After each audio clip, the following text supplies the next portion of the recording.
Welcome to the Toppy Blue, your source for all things Everton, and welcome to the extra time for Everton nil, Fulham 1.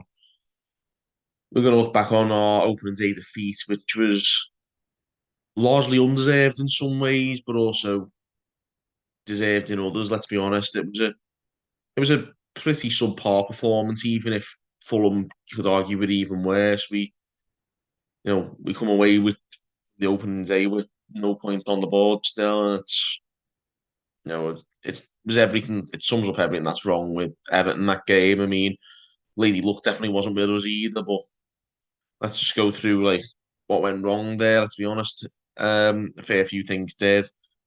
It A lot of people were deflated as soon as they saw the starting 11, and it all kind of went downhill from there.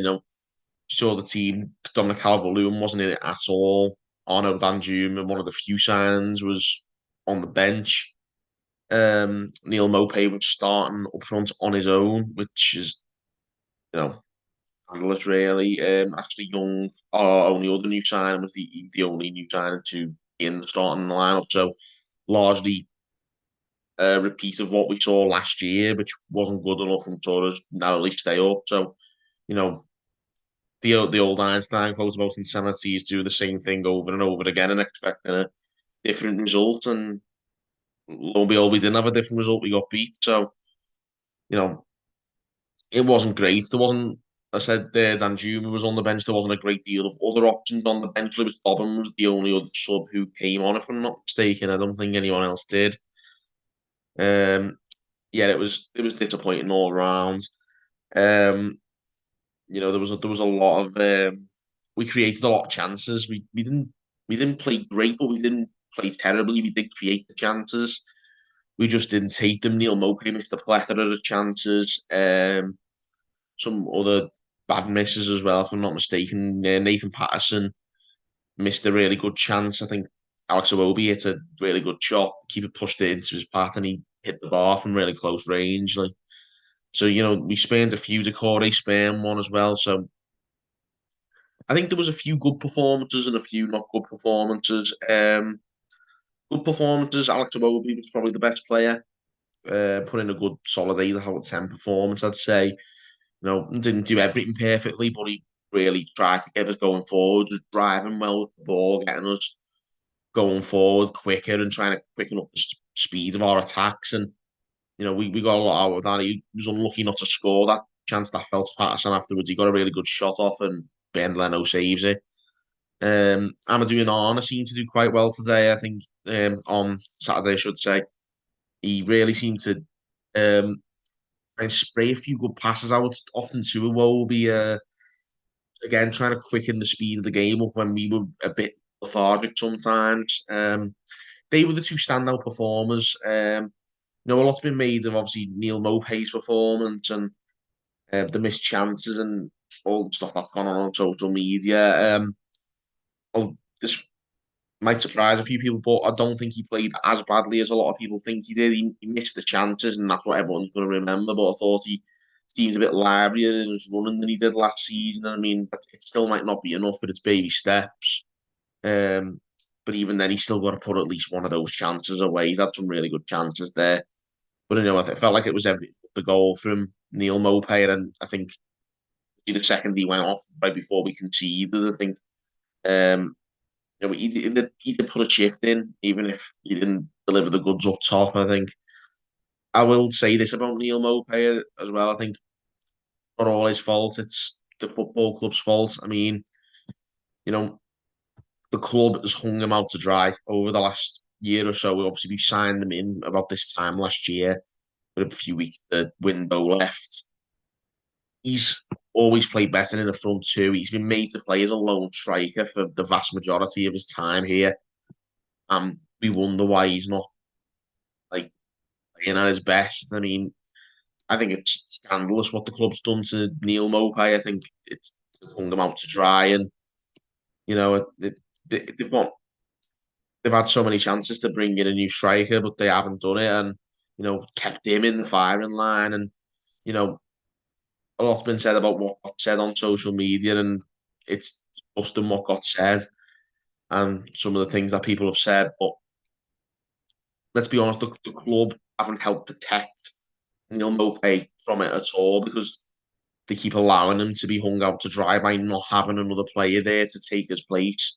He needs to be brought out the firing line. I think club should also be, it's testament to how bad the club's recruitment is that we still haven't brought a striker in to, be able to swap him out and take him out the firing line when they're going getting too tough. And that's on the club. The club needs to be taking action. We brought in Youssef Chimiti. We didn't even see him on the subs bench, even though he was signed in time. Calvert-Lewin, like I said, wasn't there. We need another striker, and I'm not wholly confident in this club's recruitment strategy that we will bring another one in. Obviously, a few players have come in since the Fulham game. Harrison being another one, but he's another one who's not an out-and-out striker. So, is there going to be another striker coming in the door? I'm not sure, but it doesn't do Neil Mopay any favours. A player who prefers playing in the front two, playing on his own up front. I think he's been hung out to dry, and yeah, shame on the club for doing that. Should have brought a striker in much sooner in January, perhaps. Haven't done it, and here we are. Other players didn't play well either. I thought, I think Nathan Patterson was really poor. I thought he lost the goal scorer for Fulham's goal. He's always been a little bit defensively suspect, but so are a lot of young fullbacks. But what I can't excuse is that he isn't offering anything going the other way. Normally, young fullbacks are quite dynamic. They'll get forward, they'll put crosses into the box, they'll run at pace, they'll be brave. He wasn't, a lot of the time, he was running down the wing, he was turning back. He wasn't driving with the ball. And as I said, Iwobi was, for instance. He should be a bit braver. His service into the box wasn't good. And of course, I mentioned the chance from Iwobi's shot that got saved, where it's a tap and he hits the bar from almost like 2 or 3 yards out. And they go, that was right before they scored as well. So, a couple of big moments that he got wrong there. And he was probably the standout underperformer, I think, in that game. A few others were, sort of middle of the road performances, hit and miss. But all in all, it wasn't to be. It wasn't enough, and we've got a defeat that we didn't. I don't think we deserved. I don't think we deserved to win either. I think a draw would have been the right result. Neither side were at the races, to be honest with you. But like I said, Fulham got the goal and we didn't. We should have had a goal, and of course we'll discuss that now, which is the goal that was disallowed. Michael Keane, a long ball into the box. Ben Leno jumps on top of Tarkowski, fumbles it to the ground, and Michael Keane smashes the rebound in.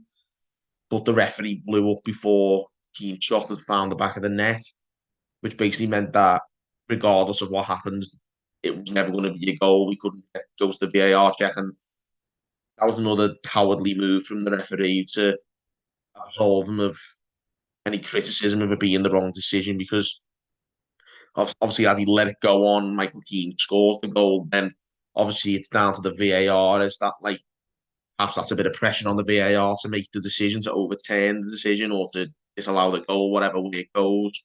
And again, I think that's cowardly. Is the referees cartel sort of working together, trying to take the pressure off their mate in the VAR room in Stockley Park. I think it's all just one. It's all just one big. And but let's be honest, at this stage, it's not just our game either. We've seen a few others over the course of this weekend that have hammered home that point, and it's really disappointing. We're only on match day one, and we're already seeing teams, particularly non-top six teams, getting screwed over out of decisions. And unfortunately, we've got another 37 match days of that. It's pretty depressing. Like I say, the substitutes came on, Danjuma and Dobbin. Um, Dobbin was lively. Tried again, was like a bit like Iwobi, was trying to be brave, run at defenders, doing the things that we want to see. Danjuma looked a bit off it. He doesn't look fully fit. Yeah, I think he had a little injury, and he was. It may well have been that he was rushed it back into the match day squad. Um, he didn't look quite on it yet. But hopefully that's just a ring rust after being out injured, and we might see a bit more of him in the weeks to come. But yeah, all in all, a very disappointing day's work on Saturday. come away feeling the usual sense of disappointment and misery. And then, yeah, that's pretty much it. It leaves us with more questions than answers, namely the question being, who are we going to bring in to make the squad strong enough to stay up? And like since then, we have brought Jack Harrison in, like I say, but there needs to be more. There needs to be a striker, like I say, to help take Neil Mopey out the firing line, and or maybe to play up top with Mopey and take the pressure off him a bit, or to completely revamp the playing style. We don't know what's going to happen, but something needs to happen because we can't carry on the way we've been. It was a continuation of the rubbish of last season carrying over into this, and we need to address that quickly. Got 2 weeks of the transfer window left now, more or less, to sort that out. We need, I'd say, about 3 or 4 more players in at least to and to give us a shot of being better than last year. And even that might not be enough because if the other teams around us have a better season than they did last year, you never know. But we've got to start bringing some reinforcements in. A new striker, I think, is still needed.